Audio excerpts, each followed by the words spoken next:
Yo, it's DJ Hed. I'm here at the Bootleg Kev Podcast. This crazy motherfucker. You know what I'm saying? Shout out to white people, West Coast.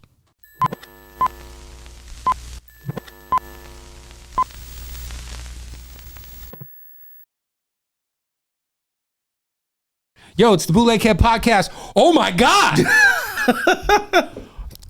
Ladies and gentlemen, my good friend, my brother, my ex-cohost. Yeah. DJ Hed. West Coast. West Coast. I know the people was waiting for that. You know what I'm saying? West Coast is in the building. Yeah, this is interesting. It is. This is so interesting. I just want to say, just for the record, I want to start off by saying this on record. I've said this on the radio. Yeah. But I've never said it in your presence because we haven't really seen each other. The way you handled iHeart letting you go was fucking incredible. Like, I think, and I said, I don't know if you heard or if anybody told you, when I was on the air, when I went on the air the day after you left iHeart, I went on the air at 7 p.m. sharp. And I said, the way Bootleg Kev has handled this situation is bar none, and moving forward, nobody could tell me anything about Bootleg Kev. Yeah, man. I think, you and I would have these talks often. All the time. I mean, all the fucking time. And you know what? Another thing, too. People are like, hey, didn't you know? I'm like, bro, you know how many times they hit me and was like, yo. Me and you got the same kind of call. We thought you missed Doc's call, and we thought we were both done. I thought I was but this is the thing. People was like, man, did you get a heads up? I said, bro, you know how many times I've been told, like, I'm fire Kev, you better talk to him. You know what I'm saying? Like, yeah, I think well, what's crazy is I got re-signed in April during the pandemic. They re-signed me for 3 years, and that don't mean shit, right? No. So then I got that call in December, and then I called you. Yeah. And then while I was talking to you, Doc was calling you. Yeah. And then you clicked over. And you said, oh yeah, it's over, bro. Yeah. That was the last you called me back like, hey, I'm good over here. I don't know what you're talking about. Hey, right before I click over to get the doomsday call, Kev is like, yo, it's over, bro. It's over.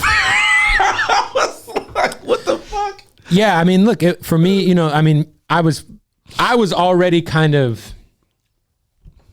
over doing radio the traditional way, the way that we were doing it. Yes. And it's probably safe to say that had been the case for a while. Yeah.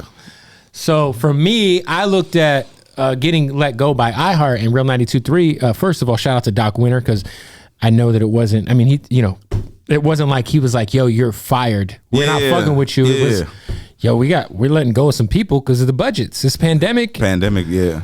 I got paid out my severance. So, and again, like, for me, it was more, it cleared my time. It cleared, you know what I realized during the pandemic, when you and I were doing our show from Zoom, how much other shit I could be doing if I had more flexibility to not be physically at the radio station every day. Yeah. I was busting plays, moving around. I was in Mexico on Zoom with you doing the show. It was like, yo, this is kind of fire. This pandemic shit kind of lit. But it also just kind of made me realize, like, man, I want to, I'd already been tooling with the idea of doing a syndicated show. I launched the podcast during the pandemic in June, and it just kind of like, me getting let go was amazing. I'm not, at zero, like not a single time did I ever feel some type of way. No. Because people get fired and they get all fucking mad and it's like ego shit. I literally was like, I got let go and my girl started crying. And I was like, why are you crying? We're about to turn the fuck up. Like, this is great. Yeah. Like I get to get paid for the next fucking 4 months. And now I can just double down on what I was going to try to do anyway. Yeah. So yeah, and I think, like, for anybody who's watching this, like, but I think, okay, go ahead. No, I was going to say, like, just know, like, if you're in radio or you're anywhere, like, it's not in your best interest if someone lets you go because of financial purposes. Yeah, if it's not personal, don't make it personal. It should never be personal. Yeah. You always say that. All the time. Right? Don't take shit personal. We've seen a lot of people leave that current radio station and they take things personal. And then guess what happens? You burn a bridge. Yeah, I don't believe in taking anything personal. Three rules I live by all the time: be undeniable, bring value, don't take shit personal.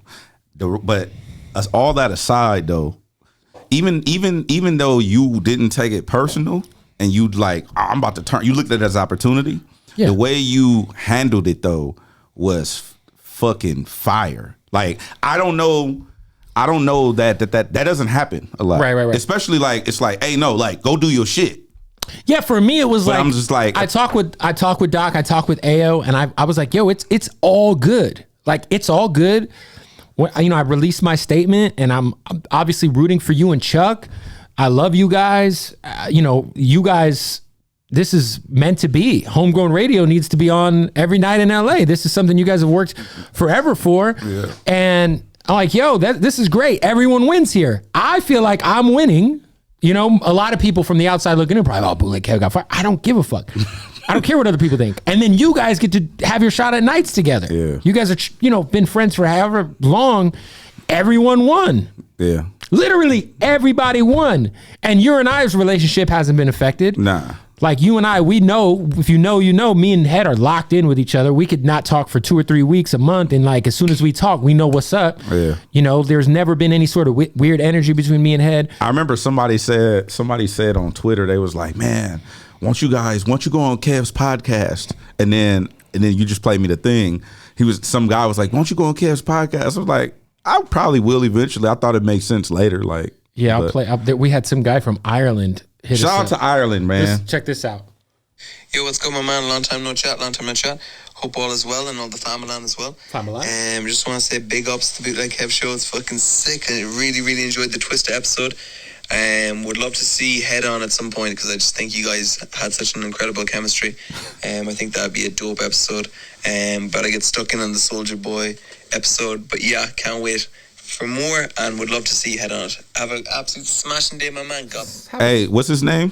Shout out to Martin Ocean. Martin HQ. Ocean in Ireland. Salute to you, bro. He's Here we are. Hip hop artist in Ireland, I believe. Here we are. God damn it. Yeah. So I think like, you know, whenever something like this happens, you know, and you know what's crazy? We've never talked about this publicly before. Nah. Me and you talked on the phone about it a bunch. Yeah. I mean, but yeah, I think whenever something like this happens, like it's always like we're just used to people being weirdos.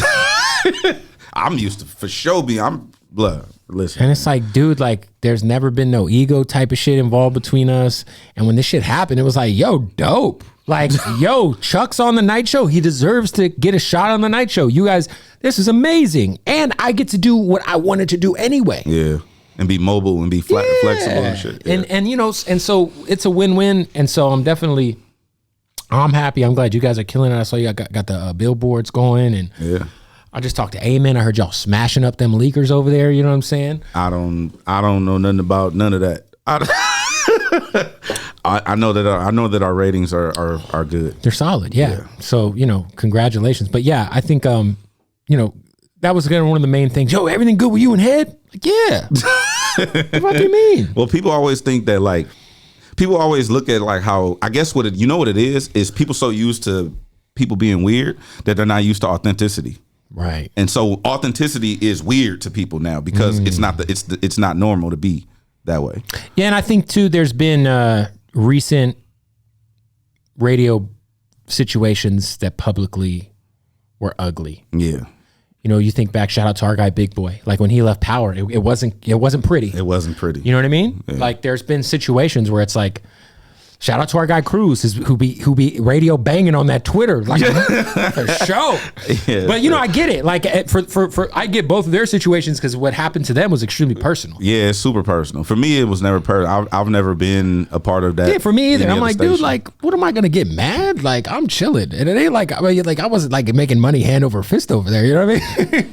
So yeah, it's good to have you on the show. And so how's everything in DJ Hed world been? Man, I think honestly it's been a blessing. I've had a chance to. You know what's crazy is this is I don't think I've ever said this before publicly either, but I remember thinking one time during the pandemic when we was doing our show, right? And this is like right when George Floyd happened, and the whole shit. And I remember having a selfish moment. Because I was thinking like, damn, I remember wanting to get, me and you would always talk about it in the studio, like, damn, the reason we wanted to get into radio is to do dope interviews, create dope content, create dope hip hop moments, right, whatever. And I remember the fun part of it. So I remember coming up hearing, and this is when Mustard cracked off, 2012 to 2014. It was just, LA was the sound and woo, woo, woo, right?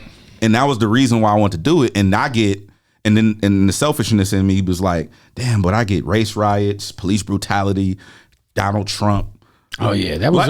I ain't gonna lie, man. Being on the air during that time, the pandemic on Zoom was very rough. The pandemic, COVID-19. Because we're trying to do like an actual show over Zoom about all this wild ass shit. Like LA's on fire, bro. And it's like, I mean, riots across the country. Across the world, right? Yeah, the way we had to do the show was probably my least favorite part of my radio career. Not that we had to talk about that stuff, but just the fact that we had to do it from our house and try to make it sound as like that shit sucked. And so I remember thinking to myself, like, damn, how'd I get dealt this hand? As I want to be in the other, you know, like right. having fun and shit. But then I started thinking about it. Oh, it's not about me. And so once I understood it's not about me, everything since then has been a blessing. Like I look at my life now as a complete blessing.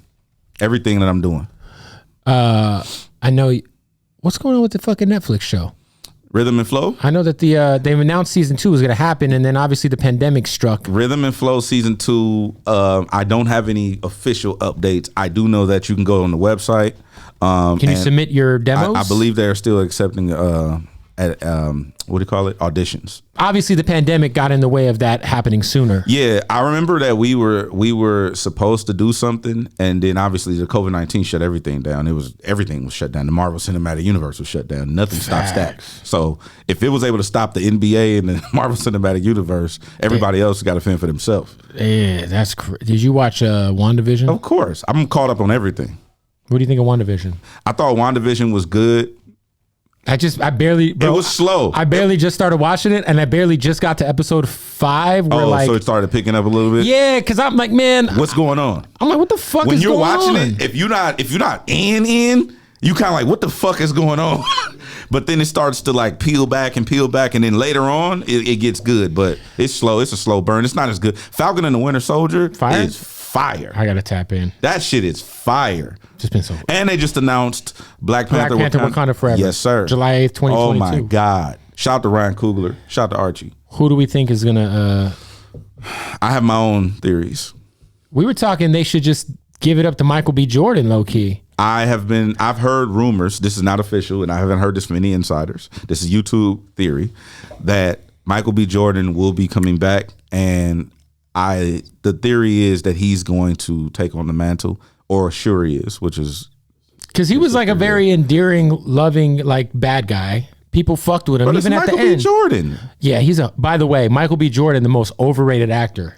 That motherfucker is not a good actor. He's a nice looking guy to look at. He plays great characters, but he is not a great. It's hard for me to watch Michael Jordan act. I'm not even gonna lie. Really? I don't think he's a great actor. He's not bad. He's not bad, but he's not good. I didn't say that. I'm saying he's not bad at all. He's kind of like you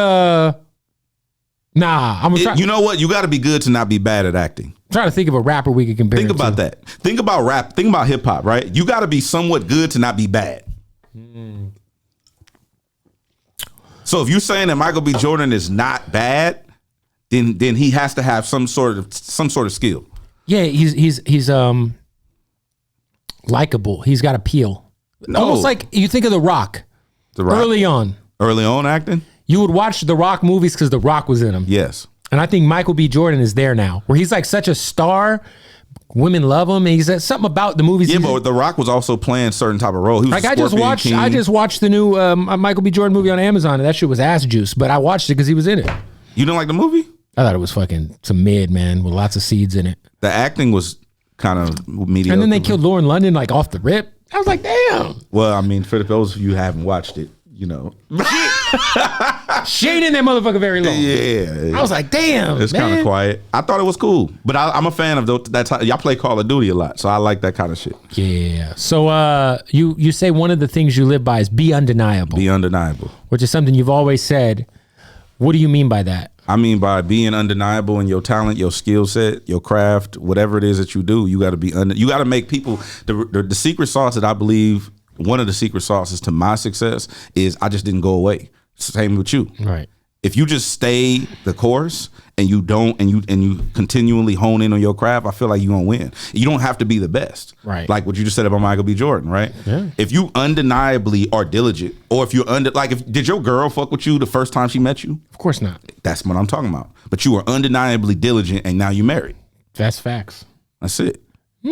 Be undeniable. Bring value. Don't take shit personal. Other thing that you're big on is, and I'm big on as well, is the entitlement thing. I hate entitlement, dog. Yeah, it's crazy because especially in this business now, man, it's the worst. Bro. These artists, this is something that I remember talking to. I think Just Blaze was talking about this on Clubhouse one day, and how people have direct access to all these people that you would never in life have access to, and they just feel entitled to your time, or I'm gonna send you this record. Right. Like, what does that mean? You're gonna send? So when I tell artists like don't be entitled, it's like you wouldn't walk up to a girl and just say, "Hey, give me some pussy." You know what I'm saying? That's what you say to a DJ when you just walk up and be like, "Here's my song, play it." Right. Like you didn't try to like build with me first. Like yeah. That's how I feel like that's entitlement, and that I hate that shit. It's like when people DM you like, man, you ain't fucking with me, Kev. Like, yo, here, like, bro, I don't even know who the fuck you are, bro. Yo, the worst part is when someone hits you with that in your DMs and they don't even follow you. Like, fam, you don't even follow me. Yo. You don't even fuck with me enough to follow me, and you're going to hit me up trying to get on my podcast or come do a free. Like, who the fuck are you? I remember somebody went on a campaign, and I'm not going to talk about who it is here, but it's somebody in LA went on a campaign about how DJ Hed don't fuck with him. I don't remember him, bro.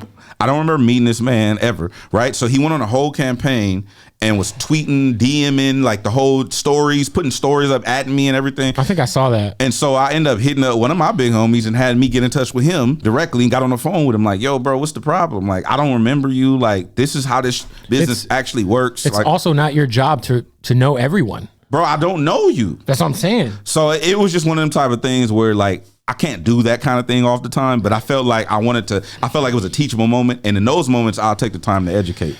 Now, considering like your position in LA, it's obviously more of a gift than a curse, but there has to be some downside to being the guy who's Mr. West Coast, to where almost, I'm assuming most LA rappers, like I go through this in Arizona where like motherfuckers will like take it personal that I don't know who they are and or openly support their music. Yeah. And it a lot of times it's, I just don't like your music, which is okay.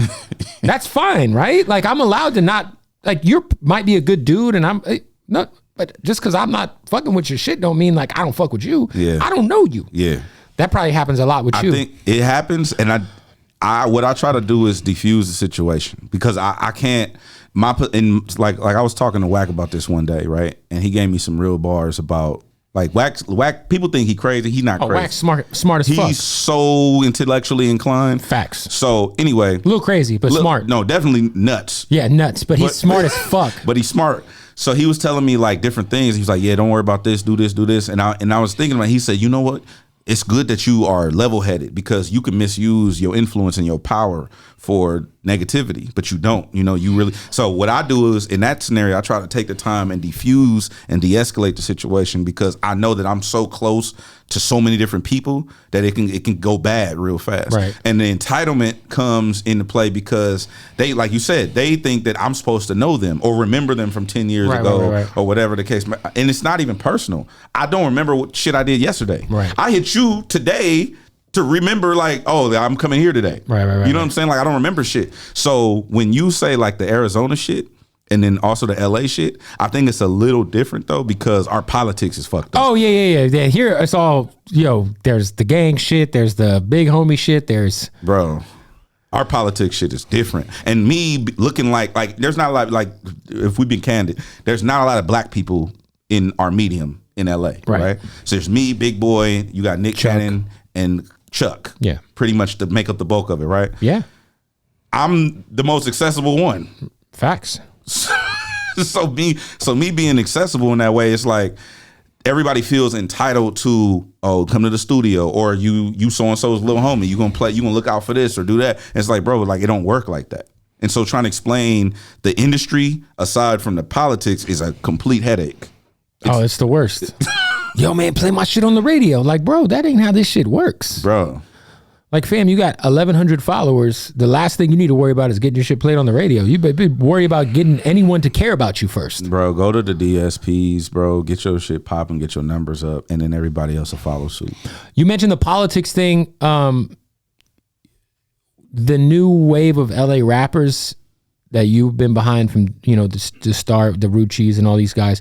It seems as if the politics don't play into as much as the older generation with a lot of these younger kids working together. They don't. It does. It's still some, but it's amongst them. So it doesn't reach the media because it's still amongst that crowd. You know, you'll see like One Take Jay working with. It feels like most people. Oh, no. Yeah, the scene. Yeah, the scene. The scene. Yeah, for sure. They all went to school together. They all play sports together, etc. So like, and low key, most of them are. Shout out to TK Barron because that motherfucker got everybody signed. Shout out to TK. Our Barron is crazy, but I remember talking to Kalen about this shit, and he was saying that they just learned from the mistakes of the people that came before them. And it's like, oh, well, if we could do this shit together, like Ruchi and Chike are known for doing shit together, right? So you might see a AZ show, but then you might see Ruchi pull up. You're going to see the One Take Boys there, or vice versa.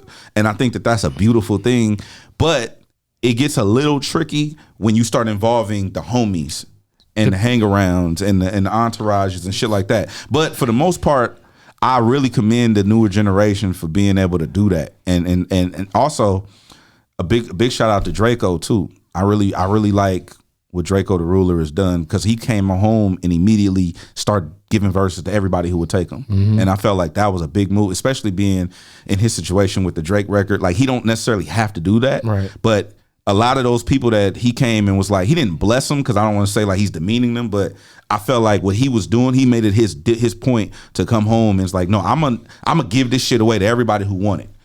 Is it safe to say he's the hottest rapper in LA and Blast the hottest artist in LA? This get tricky. No. Listen, I'm not gonna say that, because guess what? If Roddy Ricch, I'm not excluding a global superstar like Roddy. Okay. And excluding Kendrick Lamar. And excluding all, I mean, like, exclude a whole bunch of people. I'm talking about hot in the streets of LA. I mean, you got a lot of people that's hot in the streets. No, I know, but is anybody hotter than Draco? I don't know. I'm not in the streets. Independently, you got the Drake feature. That's true. Cleared. I mean, shit, he got the. Yeah, but that's also Drake being Drake. Yeah, like, oh, this guy's name is Draco. I mean, I think he fucks with. I mean, Draco's music is.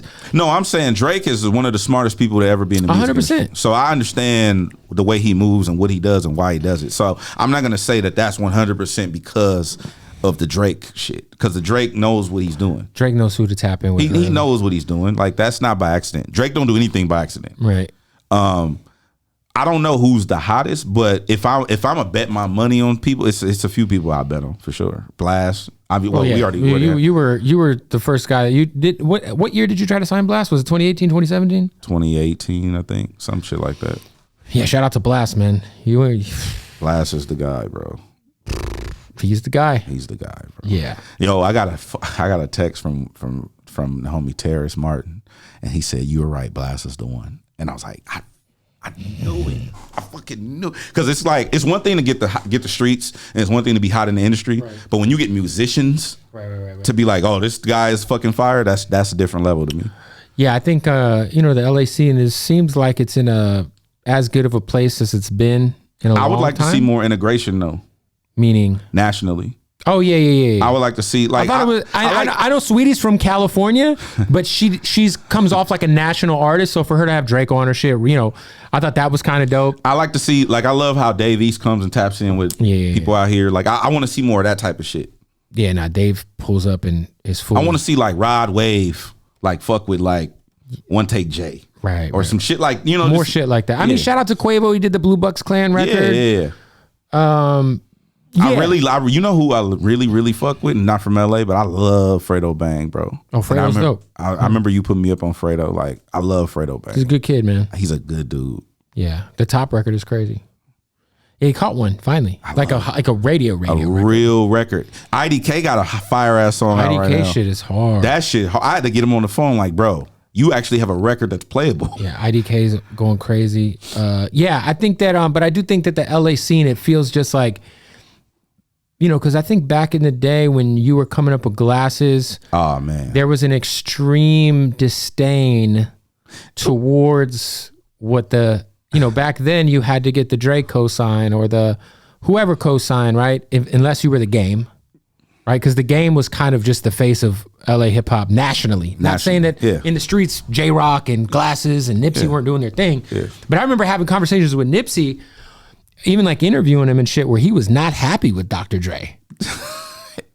A lot of people weren't. Yeah. But that I think that's entitlement though, because I had that conversation with Glasses recently, because the whole like New West movement that we established coming up, right?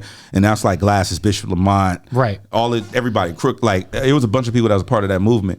Everybody was coming up had a disdain for the old guard, the Cube, the Dre, Snoop, etc.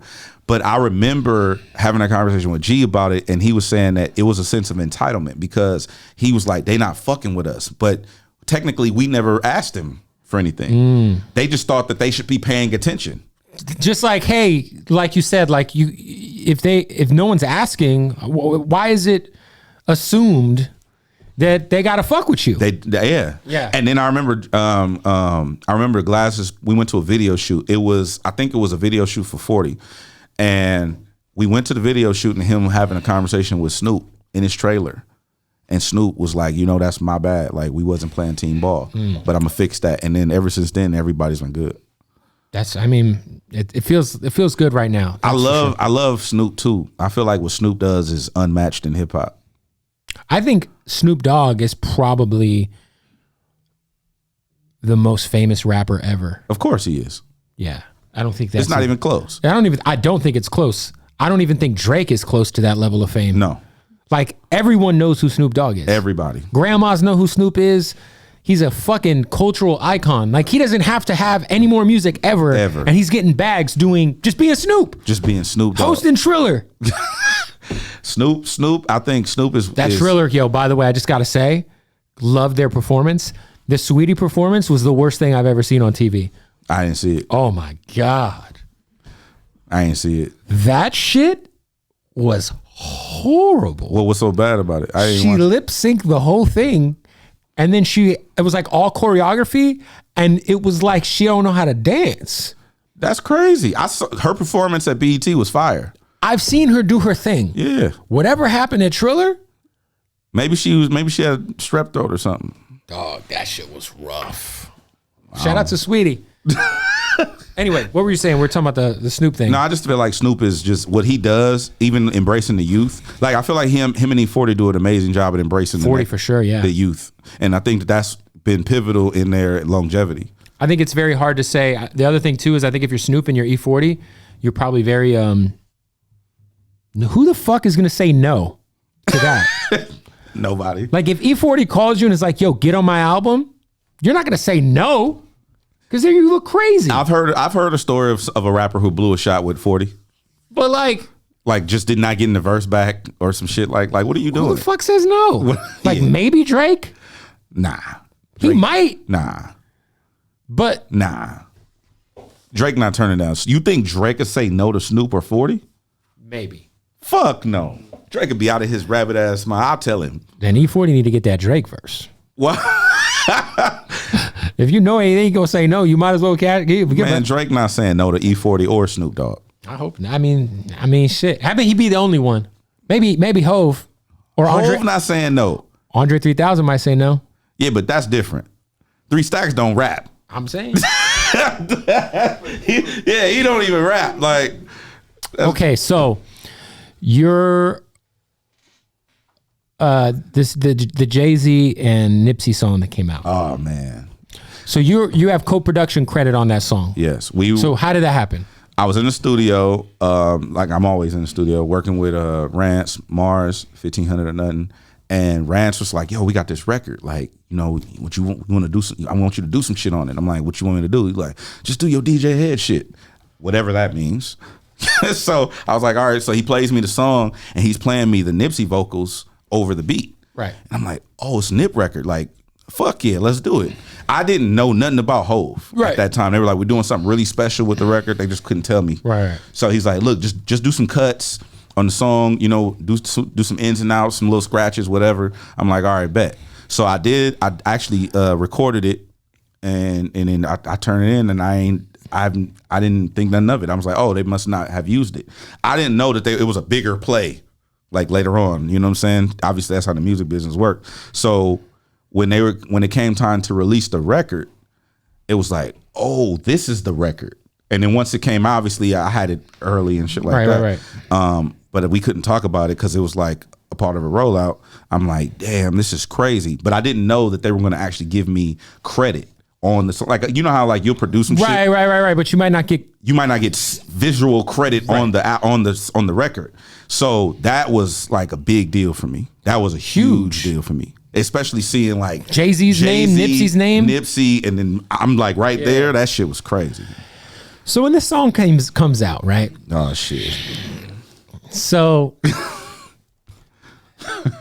you know, when we were doing the night show together, yes, we really didn't care to have songs first. No, that's not my game. It was just really like no one cares. Yeah, like everybody gets the record at 9 p.m. Like it's not 2009, sure, or even 2013. It's like, yo, fam, like now. Like you said, you had the record for a long time. I was in the studio. Right. This is before the whole vocals. So the LA Leakers, shout out to Justin, shout out to Sour Milk. Sour Milk. Well, you talking about when we were doing the show together, or you talking about recently? No, I'm talking about recently. Oh, okay.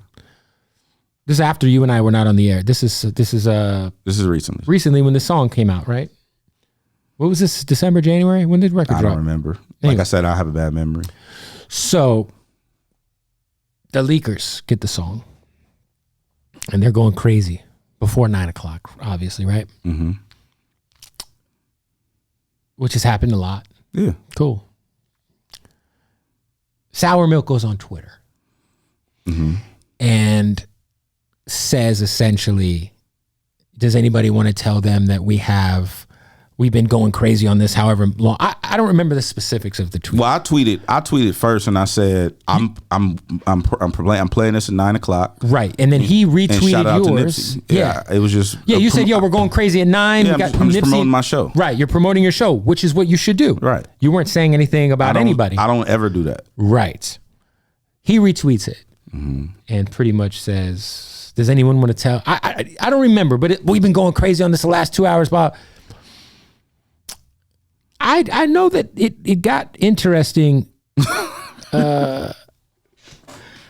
because I don't remember at what point in time you replied with the credentials of the song that they were playing. There was some back and forth. That you have publishing on, that you produced, and you thank them for playing it for you because you have production credit on the song.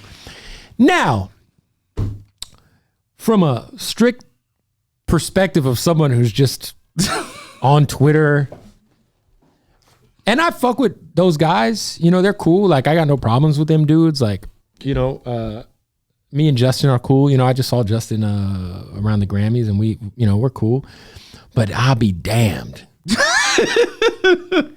if I have never seen anyone take a worst L from a radio perspective on social media than that. That was rough. And then everyone just like it went crazy. Yeah, I didn't know to and then Letty chimed in. She, you know, obviously she's married to Nipsey's manager. Shout out to Jorge George, and put her 2 cents in on it about, hey, it got out of hand. And I don't mean like out of hand, like you just literally was on some like, hey, thanks for supporting. By the way, you might want to check the credentials on that record. You had it. So what happened with that? That's exactly how we had some back and forth. And then he said something. It got kind of like, it started to get aggressive. On his behalf. Yeah. Not on your behalf. Yeah. So I was just like, that's not in your nature. No, I can't play like that. This shit is like, again, people take this radio shit so serious. It's like, fam, this is for anyone, not for anyone in particular. You work for a company that owns a brand that you don't own. Listen, man. Calm down. What I did was I got swung on and I swung back. You swung back, all right. You swung back, then you pulled up at their mama's house in a Monte Carlo. You rolled the window down and put a Uzi out and lit that whole bitch up. That's just what I was taught, that you don't start it, you finish it. That's what my grandma always said. That's my family. That's how we get out. So I don't ever start anything. I don't talk tough. I don't aggressive. I don't even sub people. I just promote my show. Yes. So the subliminal thing, and that's my thing, is like, I've been a part of radio beefs in the past, but I just kind of started to realize, like, it's stupid as fuck because we're gonna have to see each other, and the way I carry myself is, you go see me.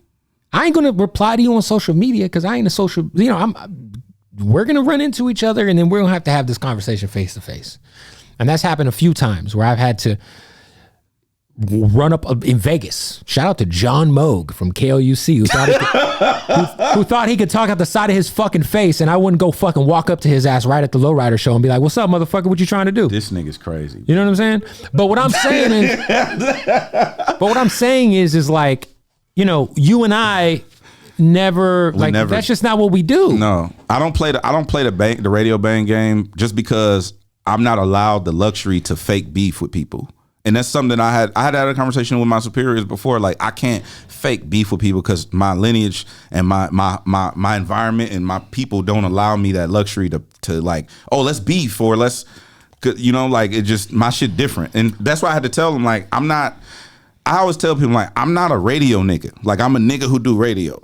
So right. It's my shit different. I can't play like that. So that's why everything I do is a very articulate approach. I'm never aggressive. It's like, hey, so when I did that, it's like I got swung on and I swung back. That's it. So what I know that you and Milk talked after that? Yeah, OG got us on the phone. Well, one of my OG, shout out to Fuzz, he hit me and was like, I need you to, talk to him. Like, I don't like this shit. Right. And so I told Fuzzy's like, I'll do anything for Fuzzy. Right. And I told him that. I said, Fuzzy, I'll do anything for you. So put him on the phone. So we got on the phone. We talked for like half an hour or something like that. And I don't want, just get all the details of the conversation. Yeah, but everything's cool. As far as I'm concerned, I let it go. Right. Now, that was after I did go on the air with it, to be honest. Oh, you should have. Yeah. But I'm a firm believer in utilizing your platform. So I went on the air with it the next day and turned the music off and went in for about 2 minutes. As you should have, though. Very articulate. I didn't call anybody their name. I addressed people by name, but I didn't. I remember hearing it. I didn't say anything disrespectful. I just addressed the issue, owned up to my antics as well, and then kept it pushing. It kind of felt like the moment wasn't as much about Nipsey as it was about who the fuck has got the song first. Yeah, I just felt like the moment got taken away from what it was about. Everyone who knows that Nip always wanted to work with Hov. Of course. So I felt like that was the moment. And that moment was robbed when it got made about radio politics. So that I didn't like that. Yeah, for people who don't like, who kind of see radio from the outside looking in, like, I would venture to say you don't have a lot of relationships across the street at Power 106. I think we're all cool with Gabe C, right? But like, is it really that, like, I'm not talking about this particular situation, but like for people who are watching this, it's really not like that. Like, you'll see, I've seen E-Man a million, like, you know what I mean? Like, and mind you, I don't work for anybody now. I don't see nobody because I'm usually in the streets. But I just mean in general, like, it ain't some, like, everyone thinks it's like some weirdo, like, gang shit. And some people approach it that way, but for the most part, we're all just trying to get a fucking bag.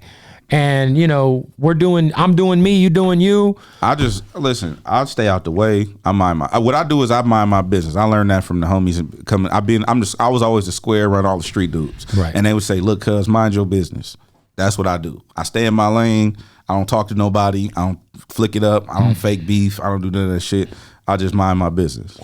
Hey, what up, man? Had to interrupt the Bootleg Kev Podcast to tell you about our good friends at Odd Socks. All right? Yo, shout out to them for sponsoring the podcast, but also for being such a fire company. And they just introduced their draws.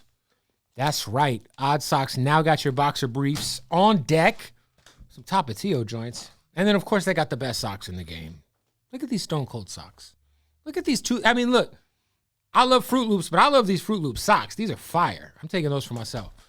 They got all the licenses, Breaking Bad, Mac Dre, ODB, WWE, Street Fighter, whatever you want, they got, including these draws. I love these draws. I got some on right now. So listen, tap in with Odd Socks. Go to oddsocksofficial.com. Use the keyword Bootleg Kev, and you will save 20% off at checkout. So oddsocksofficial.com, keyword Bootleg Kev, save 20% at checkout and thank me later. So when we were on the air together, we were on the air for, when did we first get on? It's early 2018? It's 3 years, I think. So it was close to 3 years, yeah. We had some pretty crazy viral moments. Oh, man. Yo, do you remember? I was just talking about somebody. Do you remember with Lil' Kim? Yeah, Lil' Kim was not fucking with me. She was not fucking with you. Ooh, she was not fucking with me. Yo, Lil' Kim was fucking hot. She was not fucking with you, bro. And, yeah. And I was thinking about that. I was like, I wonder like if people, like, do people ever get over that shit? You've been in radio longer than me. Like, when people have a problem with you, dude, check this out. Do they ever get over it? I think so, because Soulja Boy came up here the other day, and Theo calls me first, right? And he's like, hey, man, did you say something about Soulja Boy in an interview? And I was like, probably. And he was like, because he's like, yo, that's the white boy who used to be on the air with the black dude. Yeah, he said some shit about me in an interview. And I was like, oh, I don't doubt it. Yeah. Well, he came up. Remember, he came on our show. No, but after that, I think, and I've put up a clip of the only thing I could find by Googling Bootleg Kev Soulja Boy was our interview with him, and then like me and Draco talking about the big Draco thing, Draco the Ruler. And so I was like, it might have been this, but I don't fucking know. And I was like, he was like, it's all good, but just know he's not fucking with you like that. I was like, I don't give a fuck. I don't need to be friends with anybody. Soulja Boy comes, fucking awesome. Mm-hmm. Hangs out with my son. We smoke weed. We're hanging out. Like, fucking, it was great. Like, literally couldn't have went better. Yeah. And so, yeah, like, and look, at the end of the day, sometimes we just got to do our job. No, and I agree with you. And you and I wouldn't even do the kind of shit like we wouldn't chase it. We wouldn't chase the got you moments. No. The only thing that stood out to me was obviously the Gates situation. The Kevin Gates situation was wild for people. But and I'm not making a defense for him. It was his first interview. He just got since on prison. He just got out. Let me tell you something. What people don't realize is that was a lot. I had to deal with a lot. Yeah, a lot of people felt some type of way. A lot of people still feel some type of way. Facts. But Kevin Gates comes to the radio station. I go down to the lobby to grab him. And I've met Kevin Gates before, but he doesn't remember, obviously. I'm like, hey, what's up, Bootleg Kev? He's like, oh, that's a good name, Kevin. No, I'm like, yeah, we both got the same name, right? Shout out to our guy from Atlantic who's with him, Dwight. Come up the elevator. He comes in and he's like, he needs the room to pray. Yeah. So our guy, Eric Fisher, is stuck in the room with Kevin Gates while he's praying for like 30 minutes. So Eric's just sitting there and Kevin Gates is in there alone praying, because he's Muslim. So he's praying, right? So I was like, oh, that's different. We've never had anyone come in and pray before the interview. Like, okay, whatever floats your boat or find your lost remote. I respect whatever you got to do, bro. Yeah, shout out to Allah, you know what I'm saying? So we come in and do the interview. And automatically, he was just not into the interview. No. At all. At all. He was not fucking with us whatsoever. He don't want to be there. Mm-mm. And sometimes we'll do those interviews where it's like, man, this fool didn't even want to be here. Like, why the fuck? Like, by the way, artists, if you're going to go do a fucking interview, like, and you don't want to do it, don't do it. Don't come. Because otherwise, anyway. So then the moment happens where you touch his arm. Hey, yo, don't touch me. I feel like I'm being interrogated. And I'm just like, bro, it's an interview. In an interview, we ask questions. He said, yo, how long we got to do this? I feel like I'm being interrogated in here. Right. So whatever the case is, the interview finishes and awkward. Bro, So this was interesting about that. You wasn't there because I would go to the radio station early. Right. I just so happened to catch a couple of people from his camp at the radio station the following day. I mean, after we put out the interview, right? It's up, it's gone, it's viral. They didn't like the fact we dropped it that way. They didn't like that we kept it. We don't edit our shit. What the fuck we were supposed to do? Right. So I caught a representative of his. I'm not gonna say his name. I caught a representative of his coming in the hallway at the radio. I'm like, yo, what's up? What you doing here? Yo, man, I'm trying to see if we can get the interview taken down. Dwight. I don't. That sounds like Dwight. Oh. I'm like, yo. I'm like, listen, bro, we not taking nothing down, bro. Yeah, it's too late. Like, it's gone. I'm not finna start my because this is like one of our first interviews. I'm not finna start my radio career editing interviews and taking shit out and taking shit down. Like, they wouldn't ask the Breakfast Club to do that. So I'm like, no. So it's like, well, we just hollered at your boss to see if we can. I said, all right, bet. So I go right into our boss office. I sit down. I'm like, listen, I know he's like, yeah, they want to take the interview down. I said, listen, bro, I'm gonna be all the way 100 with you. He's like, well, how do you feel about it? I don't want to take it down. I said, furthermore, I'll be honest with you. If this is what we going to be doing, like doing the politicking, I'd rather not do interviews moving forward. Yeah. And he was like, leave it up then. So I respect that. And it already went viral. I respect that though, because allowing your people to have input on decisions like that. Shout out to Doc. Doc was always like that. Always like that. But they were so embarrassed by how that shit went because it was his first interview. You know what I'm saying? Yeah. But I'm like, bro, it's already up. It's out. And also the crazy thing about it is when the interview finished, he hung out with us for like an hour and a half and played us his new album and literally said, man, I wish we would have started the interview now because I fuck with y'all now. Bro, I shit you not. Kevin Gates, after that interview, stayed at the radio station for a long ass time, at least an hour, hanging out, playing music for us and shit. Yeah. It wasn't weird or nothing. Nah. It was like as soon as the camera came on, it was weird. So it was a lot of backlash from that. We did have one interview we had to take down. Which one? Oh, Tiana Trump. Yeah, we did. Yeah. So we had an interview with Tiana Trump that went viral as fuck. That was amazing. That shit was booming on Twitter. There's like Twitter clips that got like 6 million views on that. That was an amazing interview. We had this crazy ass interview with Tiana Trump and Vicky Chase. Yo, I forgot. I still got the clip in my archive. And right around that time, we had like a ratings meeting with our boss. He was like, yo, y'all's ratings with females is in the shitter right now. So then we put out this fucking interview with these two porn stars where they're talking crazy. Yo, I still got the clip. I think the interview's on Pornhub. I still got that one clip in my phone right now. And they were talking crazy. Yo. And then they took it down. Yeah. That one was a little raunchy. But it was fire. That shit was fire. Yo, that was one of my favorite. That shit was fire. Yo, bro. Me and Hed were just like, because they were just talking amongst each other. Me and him are looking at each other like, yo, what the fuck is going on over here? Yo, that shit was wild. Yo, look, let me play you this. I got this shit in my phone right now. All right, I'm gonna play the audio for your podcast, but bro, when I tell you, here's the clip. You just got it ready to go. Nah, I had to pull it up. Look. Bang before, I would just say it was crazy just because it was so many different, like at the end when they needed to come, it was so many types of different comes on my face. Like there was like the like thick comes, and then there was like the super watery comes, and all of it was in my mouth and shit, and I had to swallow like, ugh. You know what I mean? How many guys was that? 10 of them? Oh my god, 10. And then, but that, I don't know if that was crazy. The craziest one I would say I've done is with a Bella, and they shoved a bunch of gummy bears up her ass, and then fucked her, and they all melted, and she shitted them in my mouth. Wait, what's your Bella? I had to eat them. Oh yeah, that's crazy. Hey, you know what? In all honesty, we should have been fired for this. Bro, that shit was wild. If I'm being honest, we put this on the radio station website. iHeartRadio's Instagram. Yo. I remember DJ Ayo hit us like, yo, what the fuck are y'all doing over there? Yo, hey, I ain't gonna lie.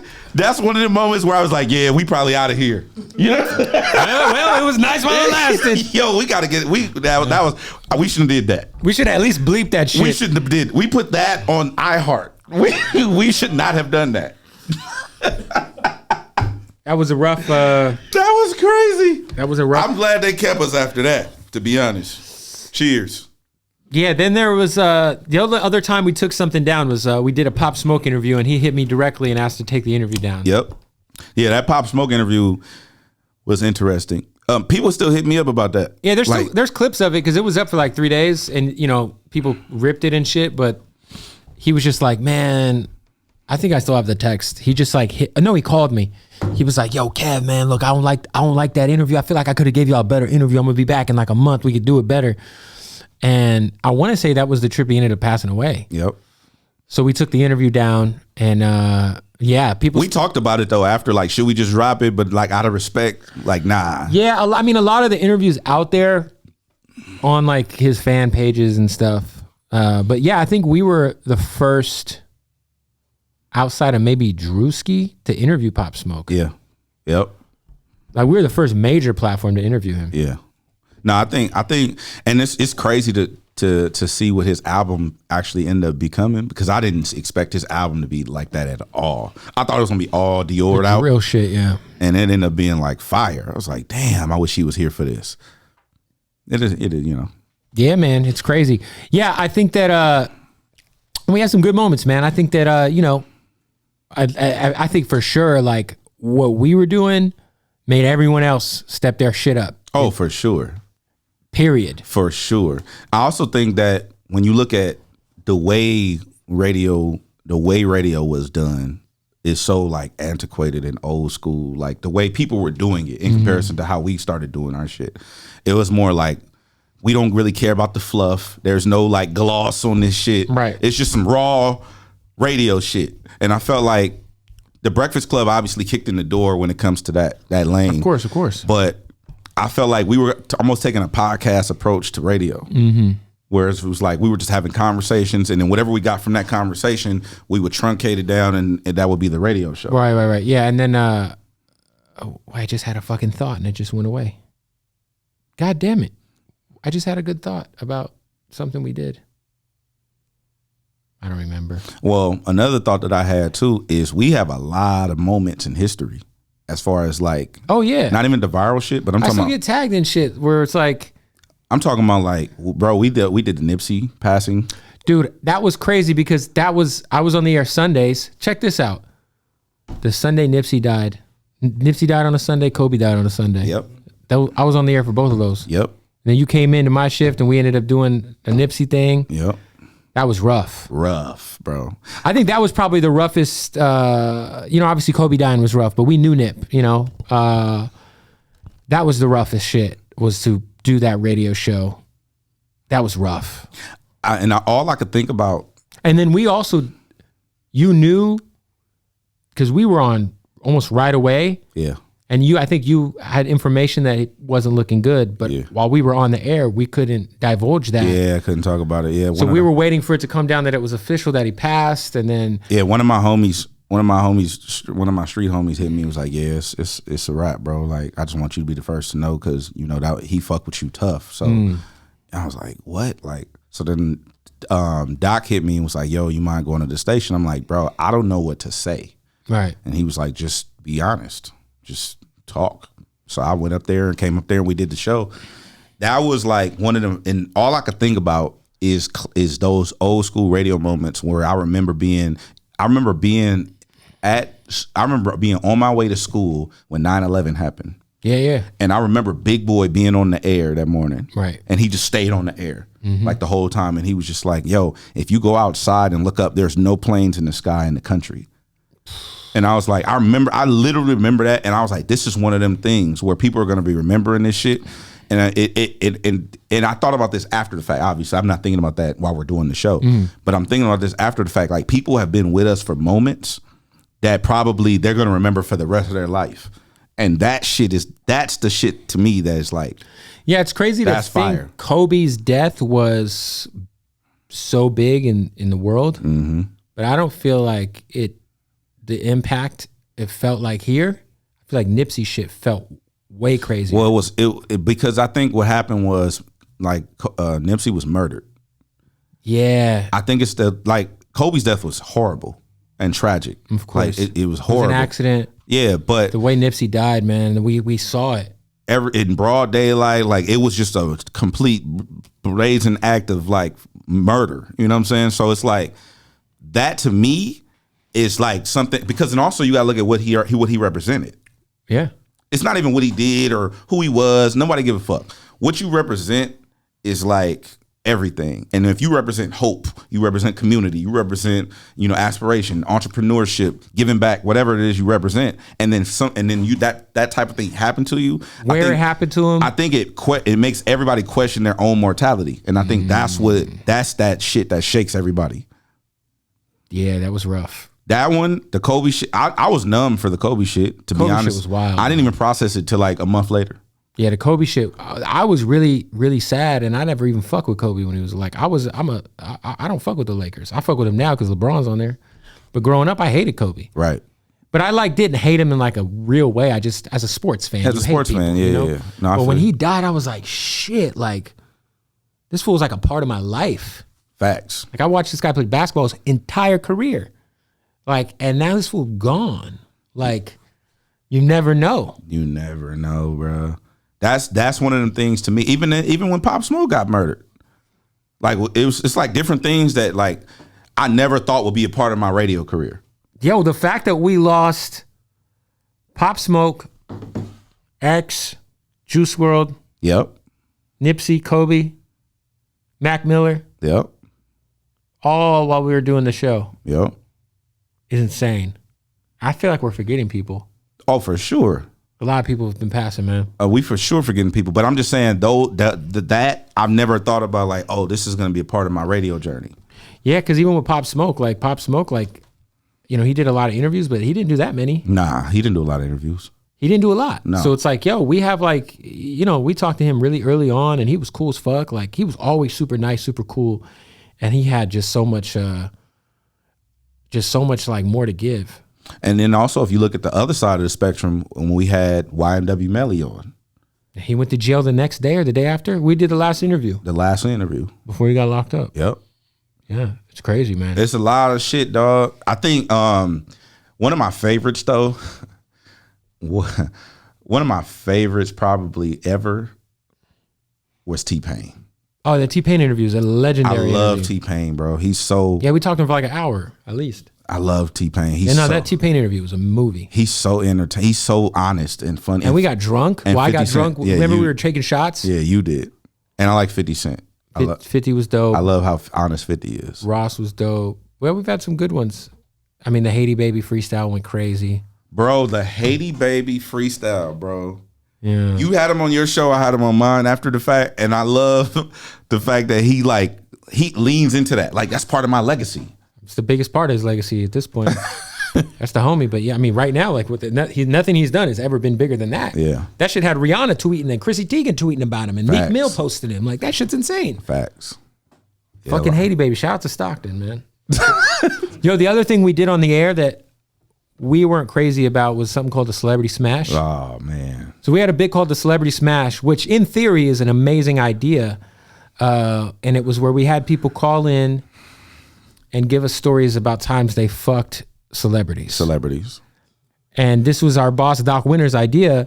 And he had tried it with the Breakfast Club. And the problem was it was a great idea, but to execute it without putting people's names out there or trying to make it too obvious that people knew, because at the end of the day, you want listeners to be in on it. Yeah. So it got to the point where we had to edit so much of these calls we were getting that it was so like bland and kind of took away from the original appeal of the bit. Yeah.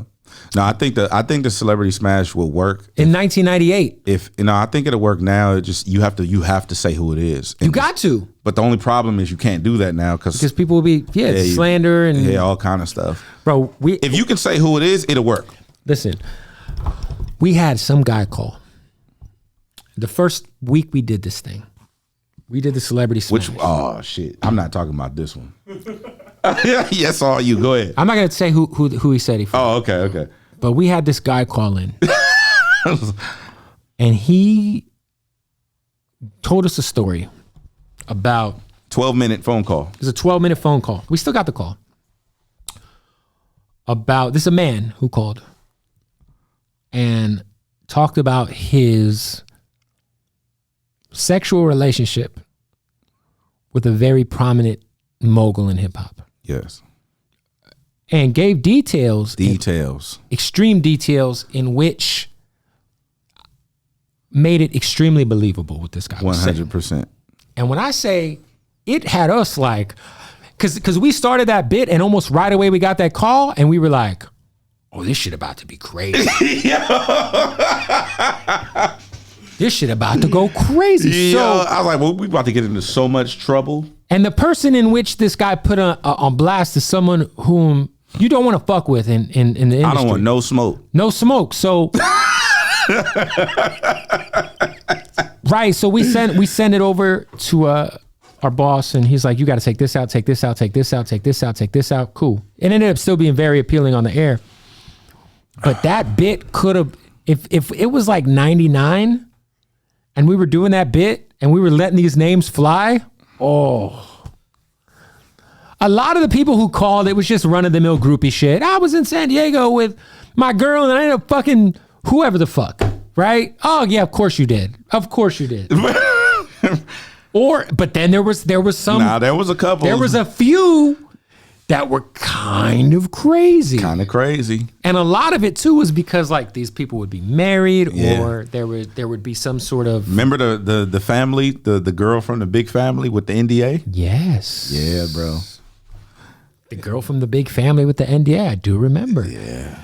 Yeah, and mind you, who knows if these people were telling the truth? But we got, bro, that call about that mogul that shit was crazy. Crazy. I'll still be playing that shit for people. You do? Yo. Oh yeah, I'll be like, yo. I don't play it for nobody. In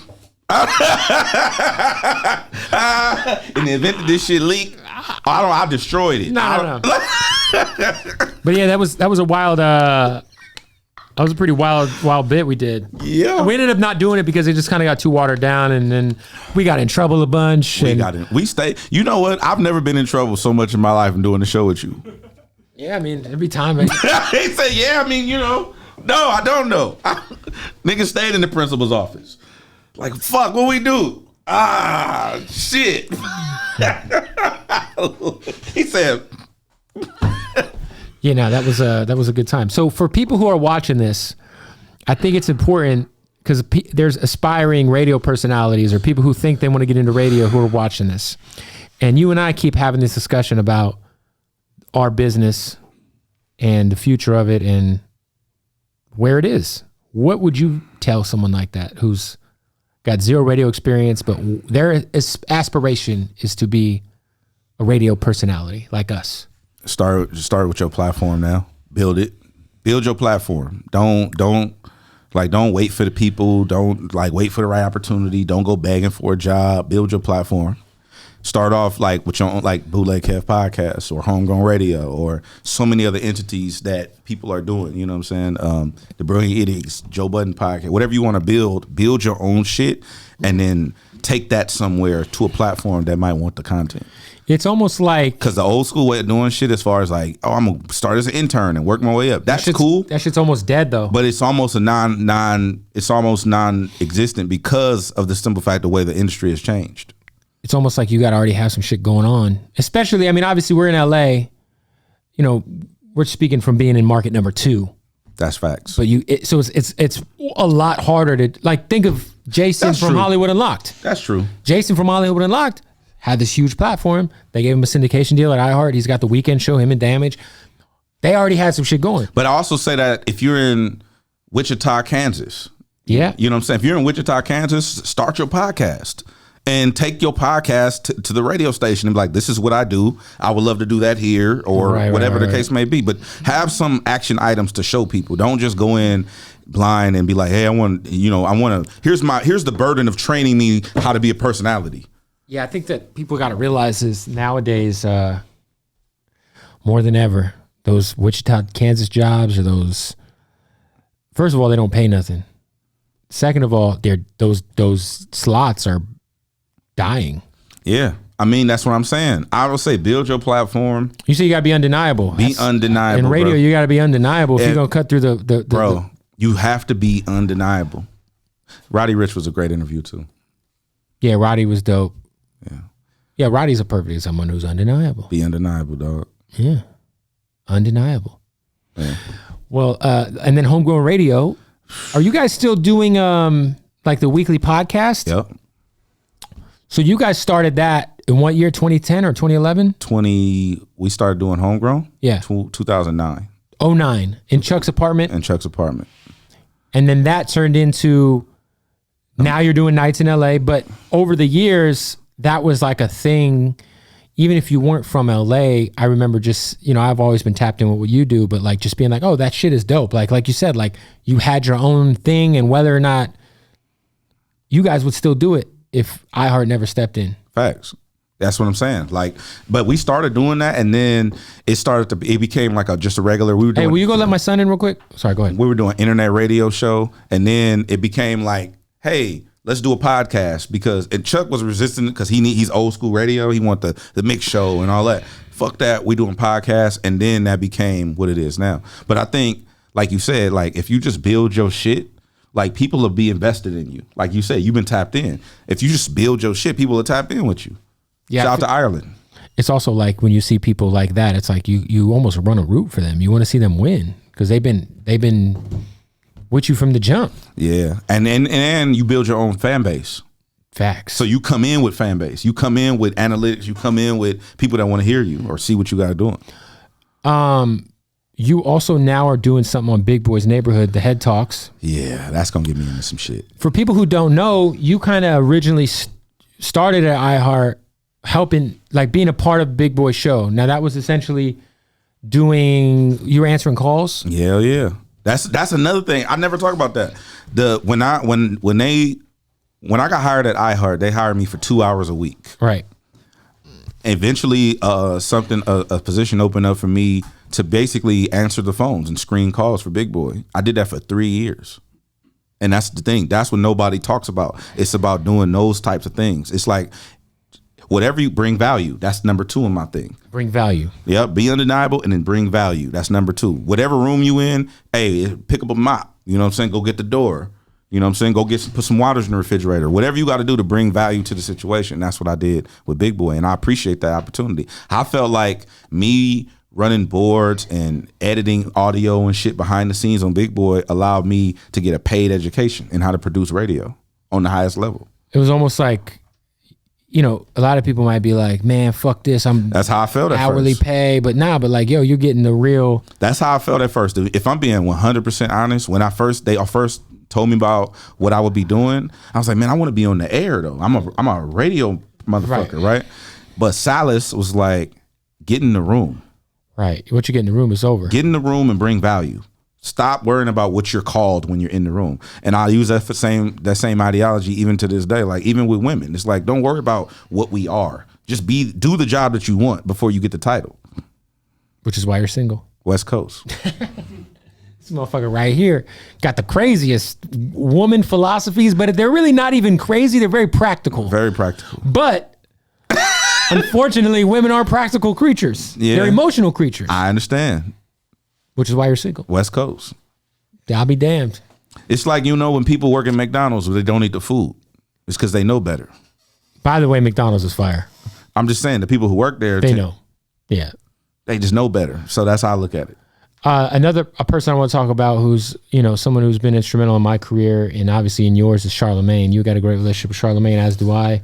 He's always kind of been there when he didn't need to be for me. At all. For me either. I think he did the same thing for both of us. Yeah, I mean, I remember individually though. Yeah, in like 2010, I was in Vegas and I had Yellow Wolf on the show, and Yellow Wolf talked bad about him, and Charlemagne hit me and was like, "Yo, I'm more than I forget what he said, but he was like, yo, but you asked the right questions in that interview." And ever since then, he just tapped in. We would, DMing each other, and then he shouted me out in Vibe magazine in 2012, and he just always, like, he's like the biggest. When we think of Charlemagne, like I'm so motivated by that man and inspired by what he does. And in our business, it don't get bigger than him. No. Right? It doesn't get big. Like he's in our field. Yeah. In our field, is nothing bigger than what Charlemagne does. Or like he's the God, and that, that's his name. But like I look at him like the God, and for him to still go out of his way to tap in and help bring up and empower everybody else. Yeah, bro. He just called me last week, and it was one of the best conversations I've ever had in my career. And it was like I came away from like a 15-minute conversation with him, and a decade after him and I first connected, and I was like, wow, like that shit meant so much to get the call I got from him. And he don't have to do that. I'm going to be all the way transparent. Being able to be friends and peers with Charlemagne and Big Boy, because I'm from LA, is like beyond comprehension. It's crazy. It's same thing with Big Boy. I grew up loving Big Boy. It's beyond comprehension. The fact and they give me props and like yo, this shit is dope. Keep doing that, or they'll send an email on my behalf, or like that shit is wild to me. It's insane. Even Big obviously is Charlemagne's closer to us in age, and as far as us, like we could have been peers if our careers might have started 5 years later or earlier. But like Big's that motherfucker. I think, but what you said about with Charlotte, like he hit Doc up for me too.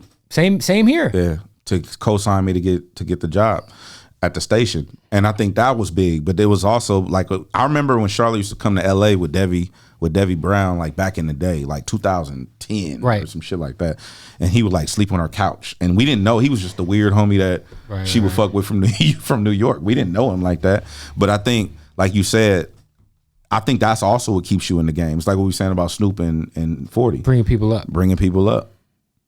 I think I'm low-key trying to take his crown of leading the league in assists. I want to throw more assists than him. He's throwing a lot, man. He's throwing a lot of assists, bro. He's fucking John Stockton. I'm trying to come for that, though. Yeah, I mean, but also it's tougher now because I feel like he's throwing us lobs, but we came from an era where the entitlement wasn't as high. Facts. Like it's so hard to find people who are young, who have the hunger or even have the work ethic that we came up with. Facts. Well, also but that's a survivalist mentality though. We didn't have resources. Yeah, we had to. So now you got like you can do shit on your phone that we couldn't do with whole studios. You know what I'm saying? Like it's insane. It's just a different thing. And now we sound like the old heads, but it's just and now paid in like you got to be a paid intern. You can't do an unpaid internship anymore. You can't even call them interns anymore, which is insane. You can't call them interns because there's specific rules and laws that protect them. Like I worked for free from August of 2005 until October of 2006 before I even got paid to set up a fucking tent at the radio station. I worked for free before I got paid to be on the street team. Yeah. It's like that shit is like I wouldn't trade it for the world though. Bro, I would have did. At that point, like I remember I went to school. So when I went to radio broadcasting classes and radio broadcasting school in 2005, I went with Mondo Fresco. Me and him went to school together. Mondo's the first person to show me anything in radio, like how to edit on the back. We didn't have computers at the studio. We had like these old like digicart things that we had to edit on. Oh, and so shit. he taught me how to edit shit like that. And then he was like, I'm gonna go this way. I'm gonna go intern at the radio station. I'm like, man, fuck that. I'm finna go build some shit. Right. And so we went our separate ways in that way. He went and interned and worked his way up, and then I went and built my shit in the streets. But I think the reason why you and I had to do what we had to do is because we chose to do it our way, so to speak. You could have conformed and probably had an easier route. I feel like the way I did it was conforming, low-key. Nah. At the time, that was just kind of what you did. You interned, then you got on the street team. Nah. Then you got on weekends, or then you board op, then you got on weekends. No, but you were always innovative in the way you approached the internet. Yeah. Well, I think early on, that wasn't a thing like that. Yeah, 2009 is when I first started. The only other person who was doing what I was doing was Peter Parker. Yeah, that's what I'm saying. That wasn't a thing like that. Yeah, I would put phoners on YouTube, and they'd get posted by like Nah Right and Two Dope Boys. Exactly. Yeah. That was a different approach to doing radio. Yeah, I give a lot of that to Peter Parker and Rosenberg. Rosenberg is who inspired me to buy a flip cam. Word. Me too. And so I got the flip cam, and every interview, if you ever go online and you watch like Justin Bieber freestyling on my show or 50 Cent pulled out little thing with the little USB. Wow. That shit was cheap. And like every interview I ever did was on the flip cam. Are you serious? Yeah, when I was in Vegas, every interview I did cute Kendrick freestyles, fucking J. Cole freestyles, fucking 50 Cent pulled out $500,000 in cash on my show in Vegas, and that was all on a flip cam. Damn. Had my dude Baby Joel on a flip cam, just holding that bitch. Yo, low key, that flip cam was crazy. That shit's, I remember, because I remember put that shit in your pocket. Only reason I'm tripping out is because I shot the tour that I went on with J-Rock and Glasses and Kendrick. I shot all that shit on the flip cam. Bro, that flip cam was 2010. Clutch. Super clutch. 2010. Well, that sucks that company didn't like, GoPro kind of took their vibe, but even GoPro's less convenient than a flip cam. 100% less. The flip cam the USB was built into the camera. Yeah. That shit was fire, bro. Damn, we old. Yeah, shout out to flip cam. Anyway, well, look, anything you else got coming up? Yeah, I want to shout out to my team, Homegrown Radio. Of course. We got something really big brewing coming soon. I can't really say right now, still attorneys, but be on the lookout for Homegrown Radio. Follow it on all platforms.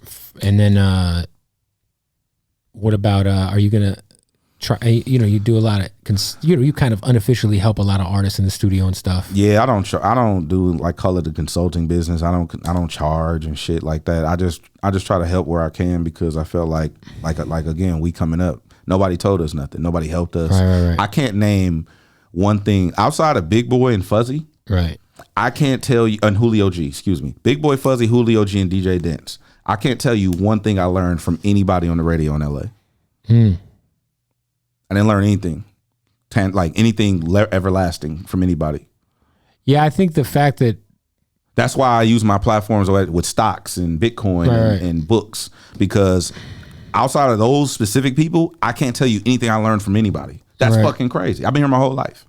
Yeah, I mean, radio in LA was extremely. I mean, the fact Real signed on and now there's two options. Yeah, is great, because for me, it was so hard for me to get on at Power 106. I was trying to get hired there forever, bro. I applied for every single opening that ever happened there, and maybe I just wasn't great at but I was doing my fucking shit, and it just never was. I was told it was never going to be a thing for me to be at Power 106. I won't say why, but I was just told like, hey man, because you are who you are, you're never going to be on a Power. Like Jimmy's fucks with you, you're dope, but because you don't check this box and this box, you just won't be on over there. And those boxes are the reason why I never applied.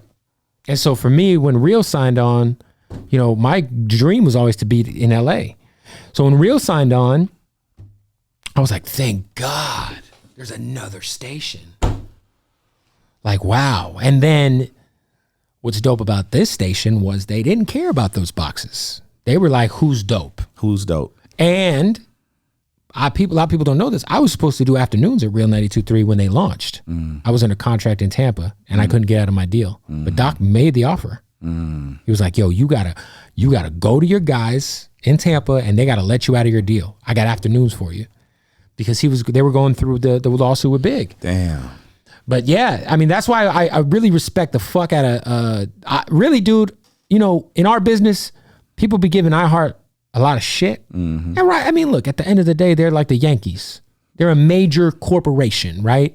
So as they go, the industry goes, and they're a corporation. So there is situations in which people get let go but guess what? It just is what it is. I will say this, iHeart to me is still extremely talent driven. And what I appreciated about working for Doc was nothing mattered. You could be, for the most part, because we've worked with some real difficult motherfuckers, right? That ended up not making it. Super difficult. But those people were empowered because they brought value. Yeah. And like, if you're dope and you're doing your shit, Doc will put you on. Yeah. Period. He'll give you opportunity. Give you an opportunity for sure. And whether or not you run with it, like shout out to our girl DJ Leslie. Ran with it. Killing it. Murdering it. Shout out to Chuck Dizzle. Chuck Dizzle. Murdering it. Got an opportunity. They gave him an inch. He turned it into a mile. Now he's on the night show. Shout out to DJ Hed. Same thing. Same fucking thing. Yeah. For me, I had blind faith in Doc, left a job in Tampa, came to LA, moved to Phoenix from Tampa, drove to LA every Saturday. Doc, this was after he had offered me afternoons and they moved on because I couldn't get out of my deal. So Doc was like, look, just get in the building and I'll handle the rest. Wow. So I moved from, let's restart that. There we go. So I moved from Tampa to Phoenix and drove to fucking LA and did one weekend shift every weekend. I remember you was driving back and forth. Every Saturday from 10 a.m. to 3 p.m. I was on the air in LA. And that was huge. Now I was DJing Friday night, getting done from my club and mobbing straight to LA afterwards, paying Eric LaRock to drive me. And shit, I did that from August to December. And then I was like, Doc, like some shit got to shake out soon. You know what I'm saying? Like I can't, this shit is killing me, you know? And shit, the end of January, leaving parts of the story out, like me like leaving Rio for like 3 weeks and going and doing nights at Live 101.5 in Phoenix, but he's like, hey, we're making it happen. So just don't sign any other contract anywhere. And then I ended up doing nights with Damage and Dre Sinatra. Yeah. Which was, cool in itself, and shout out to those guys. But yeah, it was all Doc. Again, if you're dope, I tell this to anybody in an opportunity for sure. In any situation, whatever opportunity you get, you got to make the most out of it. Make the most out of it, bro. Because you might not get that shit ever again. Ever again, bro. Ever. I just told that to Soulja Boy too. I was like, bro, you got 9 lives. Oh, for sure. Bro, that shit's crazy. In fact, he caught a record. Again, good for him. As he should, though. Yeah. He was built for TikTok. Facts. He is ahead of his time. There is nobody, he should be the TikTok god. I gave him his flowers too. I said, look, bro, hey, you the guy, bro. Yeah, facts. Well, look, DJ Hed, go get at him on Instagram and Twitter, and subscribe on Spotify to Homegrown Radio. Man, Homegrown Radio, all platforms. Listen on the radio. Listen in the morning. Yeah. How often are you doing Head Talks? Head Talks. Right now, I think we're doing two times a week. Yeah, I think we're doing 2. I don't know because the way we do it, but I think we're doing 2 days a week. 2 days a week. 3 days a week. 3 days a week. 2 or 3 days. And then every night. Big Boys Neighborhood. 7 to 11 on iHeart. Real 92.3. Yep. With the Chuck Dizzle man. Yep. Homegrown Radio.